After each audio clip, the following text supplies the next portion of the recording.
Por mais que as aparências indiquem o contrário, o Brasil não tem, no momento, um projeto de futuro. Os últimos números da economia brasileira mostram que o Brasil é algo muito distinto da máquina de crescimento que o governo tenta mostrar. Evidentemente, a crise europeia e suas repercussões colocam imenso constrangimento à economia e à política econômica. Mas essa é uma questão do mundo, da instabilidade global, e terá sua condução por seus próprios caminhos e meios. Quero aqui apontar para o que está ao nosso alcance e vai sendo empurrado com a barriga. O país está numa encruzilhada. As decisões de agora vão definir o perfil do nosso futuro e nosso espaço no contexto internacional. O comportamento da economia brasileira é frágil. Tomando o crescimento de 2009 a 2011, o PIB brasileiro avançou apenas 3,3%. Mas preocupa-me discutir o futuro do país.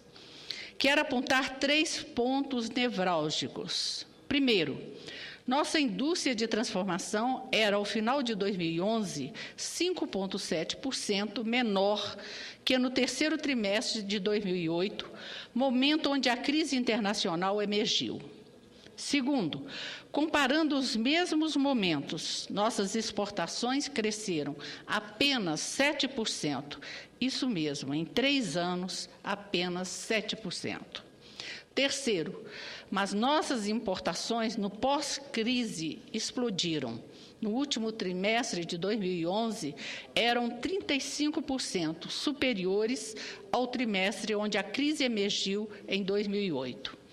O problema mais grave é que o percurso da economia brasileira até a crise de 2008 mostrou-se uma economia de consumo sem investimento. Na média, a taxa de investimento durante o período de 2003 ao terceiro trimestre de 2008 foi de apenas 2,9%, superior ao período compreendido entre o início de 1994 e o final de 2001.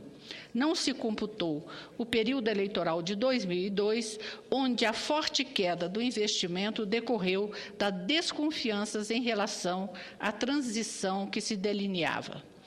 Tomando o período de 2009 ao final de 2011, as coisas pioram e a taxa de investimento foi, na média, apenas 2,8% superior à registrada entre 1994 e 2001.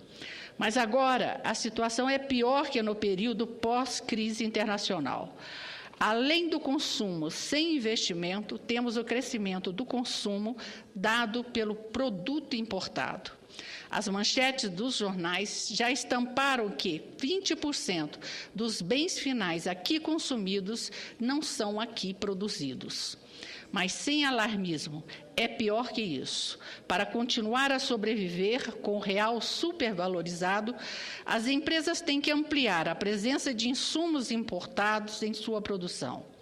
Muitas vezes, o diferencial não é a qualidade do produto importado, mas apenas a possibilidade de trocar um custo em reais por um custo em dólares. É evidente que o consumo vai bem. Há pelo menos 3 anos, as medidas de desoneração de impostos e o consistente avanço do emprego, especialmente em termos quantitativos, de vez que os novos postos de trabalho são basicamente com remuneração abaixo de 2 mínimos, vem dando lastro ao crescimento do consumo. Em 2010, a demanda contribuiu com 9,2% do crescimento do PIB, ou seja, exigiu importações para viabilizar um crescimento do PIB de 7,5%. O mesmo ocorreu em 2011, em escala mais moderada, 3,8%, mas ainda acima da capacidade de produzir de nossa economia. Mas o grande fator a explicar o consumo tão acelerado não é a expansão da renda dos brasileiros, mas sim seu acesso ao crédito. Crescendo a uma taxa anual média de 13% em termos reais, o estoque do crédito doméstico ao setor privado saltou de 24,8% do PIB em 2003 para 47% do PIB ao final de 2011.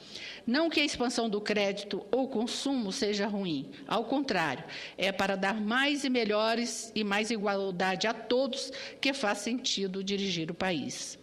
Mas há grandes riscos. A expansão da vulnerabilidade de nossa balança comercial só não transparece por conta dos altos preços das commodities. Aliás, alguns a satanizam como responsáveis pela desindustrialização. Sou completamente contra essa tese. Os nossos grandes itens de exportação são um patrimônio do Brasil e a imensa capacidade tecnológica que os diversos setores conseguiram pode ser indicado como um dos casos de sucesso da nossa economia. Mas daí a jogar nas commodities toda a carga do nosso futuro já é uma estratégia do desastre. Mas já passamos ao terreno da angústia. Será que é impossível ver que o país está perdendo sua indústria? Será que estamos fadados a conviver com a necessidade de ficar torcendo pelo crescimento da China para garantir que os preços das commodities continuem a sustentar o nosso saldo comercial? Será que o pré-sal tem que ser a nossa única alternativa? Na minha opinião, a questão é outra. Até que foi possível aos dois governos que antecederam a este lograr continuar conduzindo a economia nos marcos colocados pela gestão anterior.